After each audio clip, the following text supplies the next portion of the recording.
بسم اللہ الرحمن الرحیم۔ میرا نام یاسر قیوم ہے اور آپ دیکھ رہے ہیں انفو ٹی وی۔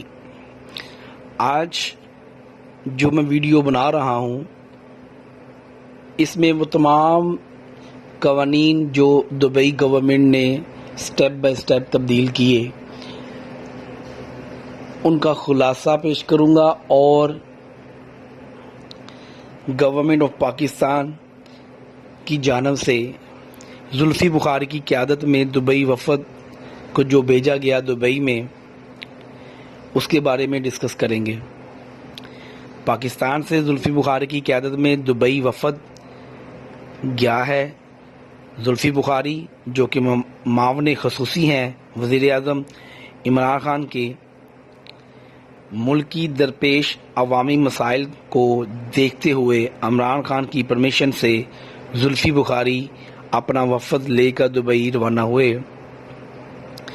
دبئی میں وہ تمام مسائل ڈسکس کیے گئے جس میں شامل اپروول کا نہ آنا، ویزا آن ارائیول، وزٹ ویزا اور ورک ویزا کی ایکسٹینشن کو مزید بڑھایا جانا تاکہ وہ لوگ جن کے ویزا ختم ہو گئے تھے ان کو بآسانی اپنے ملک پہنچنے کا ٹائم مل سکے۔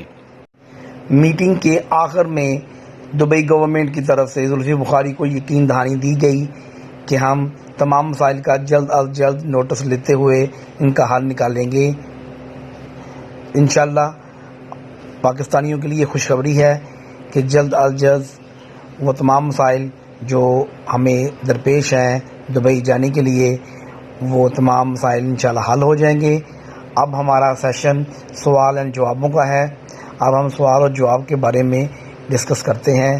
جو سوالات ہمیں پوچھے گئے ہیں ہم ان کے جوابات اس ویڈیو میں آپ کو دے رہے ہیں۔ کچھ دوستوں کا یہ بھی سوال تھا، آیا کہ جو نئی تبدیلی کی گئی ہے on line COVID-19 screening test کی پیور ہیلتھ ویب سائٹ والی، جس کی فیس 214 درہم ہے، جو کہ پاکستانی 9 سے 10,000 بنتی ہے، کیا وزٹ ویزے والے لوگ جو وزٹ ویزا رکھتے ہیں اور پاکستان سے دبئی جانا چاہ رہے ہیں، یہ والی تبدیلی، یہ والا قانون کیا ان پہ لاگو ہوتا ہے؟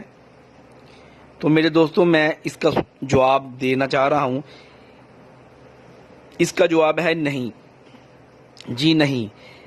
ایسے تمام دوست جو دبئی وزٹ ویزا پہ جانا چاہ رہے ہیں ان کو یہ والی پابندی نہیں فیس کرنا پڑے گی، کیونکہ یہ والی پابندی صرف ان لوگوں پر ہے جو ورک ویزا رکھتے ہیں۔ اللہ تعالیٰ سے ہماری دعا ہے کہ ہم سب کو اللہ تعالیٰ ان تمام مسائل سے محفوظ رکھے اور اسی طرح زندگی کو رواں دواں کرے جو جیسے کووڈ-19 سے پہلے تھی۔ اللہ تعالیٰ ہمارا حامی و ناصر ہو۔ اللہ حافظ۔